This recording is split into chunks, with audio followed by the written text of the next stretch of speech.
Hello दोस्तों, आप सभी का स्वागत है हमारे चैनल जियोग्राफी पर। 11th क्लास एनसीईआरटी बुक पर आधारित टेस्ट सीरीज का आज 10वां भाग। तो आइए शुरू करते हैं आज का सेशन। कितना है भारत का सीमांतर्गत क्षेत्र कितना है? ऑप्शन ए 200 समुद्री मील, ऑप्शन बी 24 समुद्री मील, ऑप्शन सी 12 समुद्री मील, ऑप्शन डी इनमें से कोई नहीं। तो इस प्रश्न का सही जवाब है ऑप्शन सी 12 समुद्री मील। 200 समुद्री मील आर्थिक अन्य क्षेत्र कहलाता है, जिसके अंतर्गत भारत विभिन्न प्रकार के द्वीपों का निर्माण कर सकता है और विभिन्न प्रकार के खनिजों का निकाल सकता है, जबकि 120 समुद्री मील तक संलग्न क्षेत्र के अंतर्गत आता है। आज का अगला सवाल, भारत के उत्तर से दक्षिण की लंबाई कितनी है? भारत के उत्तर से दक्षिण की लंबाई कितनी है? Option A 2933 kilometre, option B 3214 kilometre, option C 7517 kilometre, option D 15200 kilometre. तो इस प्रश्न का सही जवाब है ऑप्शन बी 3214 किलोमीटर। उत्तर से दक्षिण तक की लंबाई 3214 किलोमीटर है।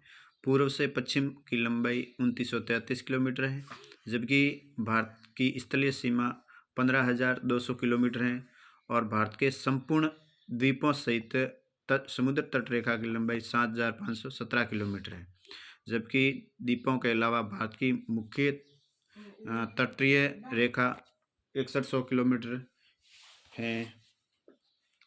अगला सवाल, निम्नलिखित में से सही है?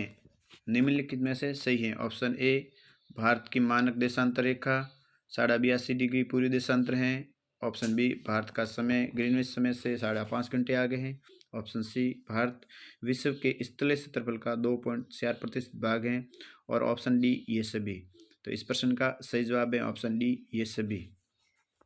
अगला सवाल, निम्नलिखित में से कौन सा अक्षांश विस्तार भारत के संपूर्ण भूमि के विस्तार के संदर्भ में प्रासंगिक है? ऑप्शन ए 8 डिग्री 41 मिनट उत्तरी अक्षांश से 37 डिग्री 6 मिनट उत्तरी अक्षांश तक। ऑप्शन बी 8 डिग्री 46 मिनट उत्तरी अक्षांश से 37 डिग्री 6 मिनट उत्तरी अक्षांश तक। ऑप्शन सी 6 डिग्री 45 मिनट से उत्तरी अक्षांश से 37 डिग्री 6 मिनट उत्तरी अक्षांश तक। और ऑप्शन डी 68 डिग्री 7 मिनट पूर्वी देशांतर से 57 डिग्री 25 मिनट पूर्वी देशांतर तक। तो इस प्रश्न का सही जवाब है ऑप्शन सी 6 डिग्री 45 मिनट उत्तरी अक्षांश से 37 डिग्री 6 मिनट उत्तरी अक्षांश तक। ये भारत का संपूर्ण अक्षांशीय विस्तार द्वीपों के सहित दर्शाता है, जबकि भारत के मुख्य भूमि का अक्षांशीय विस्तार है 8 डिग्री 46 मिनट उत्तरी अक्षांश से 37 डिग्री 6 मिनट उत्तरी अक्षांश तक। और देशांतरीय विस्तार 68 डिग्री 7 मिनट पूर्वी देशांतर से 97 डिग्री 25 मिनट पूर्वी देशांतर के मध्य तक भारत का विस्तार है। अगला सवाल, निम्न में से किस देश की भारत के साथ सर्वाधिक स्थलीय सीमा लगती है? निम्न में से किस देश की भारत के साथ सर्वाधिक स्थलीय सीमा लगती है? Option A Afghanistan, option B Pakistan, option C Bangladesh, option D चीन।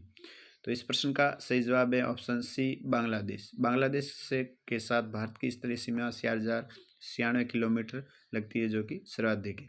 उसके बाद में चीन के साथ भारत की रेखा 3380 किलोमीटर है, जिसको मैकमोहन रेखा कहते हैं। और पाकिस्तान के साथ में लगने वाली सीमा 3323 किलोमीटर है, जिसको रेड क्लिफ रेखा कहते हैं। और अफगानिस्तान के साथ में लगने वाली भारत की सीमा है 106 किलोमीटर, जिसको डूरंड रेखा कहते हैं। वर्तमान में पाकिस्तान अधिकृत क्षेत्र के बाद में भारत का सीधा अफगानिस्तान की सीमा नहीं लगती है। निम्नलिखित में से कौन सा देश क्षेत्रफल में भारत से बड़ा है? निम्नलिखित में से कौन सा देश क्षेत्रफल में भारत से बड़ा है? ऑप्शन ए चीन, ऑप्शन बी मिस्र, option C France, option D Iran. तो इस प्रश्न का सही जवाब है ऑप्शन ए चीन। अगर आप सीधी रेखा में राजस्थान से नागालैंड की यात्रा करें तो निम्नलिखित में से किन नदियों में से आप क्रॉस नहीं करेंगे? अगर आप सीधी रेखा में राजस्थान से नागालैंड की यात्रा करें तो निम्नलिखित नदियों में से किस एक को आप पार नहीं करेंगे? Option A Yamuna, option B Sindhu, option C Brahmaputra, option D Ganga. तो इस प्रश्न का सही जवाब है ऑप्शन बी सिंधु। अगर हम पूर्व दिशा की ओर यात्रा करेंगे तो यमुना, गंगा, ब्रह्मपुत्र और विभिन्न प्रकार की नदी आएगी, लेकिन सिंधु नदी हमारे पाकिस्तान में पड़ती है, इसलिए हमको पश्चिम की ओर यात्रा करने पर ये आएगी। अगला सवाल, भूवैज्ञानिक संरचना व सेल समूह की भिन्नता के आधार पर इनमें से कौन सा वैज्ञानिक खंड है? ऑप्शन ए प्रायद्वीपीय खंड, ऑप्शन बी हिमालय और अन्य अतिरिक्त प्रायद्वीपीय पर्वतमाला, ऑप्शन सी सिंधु और गंगा ब्रह्मपुत्र मैदान, ऑप्शन डी ये सभी। तो इस प्रश्न का सही जवाब है ऑप्शन डी ये सभी। भूवैज्ञानिक संरचना और सेल समूह के भिन्नता के आधार पर भारत को 3 भूवैज्ञानिक खंडों में बांटा है। प्रायद्वीपीय खंड, हिमाचल और अन्य अतिरिक्त प्रायद्वीपीय पर्वतमाला, सी सिंधु गंगा ब्रह्मपुत्र मैदान, और ये आते हैं। अगला सवाल, जास्कर श्रेणी में स्थित दर्रा हैं। जास्कर श्रेणी में स्थित दर्रा कौन सा है? Option A Banihal, option B Fotula, option C Khardungla, option D Rohtang. तो इस प्रश्न का सही जवाब है ऑप्शन बी फोटुला। फोटुला दर्रा जास्कर श्रेणी में स्थित है। फोटुला के अलावा जोजिला दर्रा जास्कर श्रेणी में स्थित हैं, जो लेह और श्रीनगर को आपस में मिलाते हैं। जबकि बनिहाल दर्रा पीर पंजाल में स्थित है, जो महान हिमालय का भाग है, जो श्रीनगर और जम्मू कश्मीर को जोड़ता है।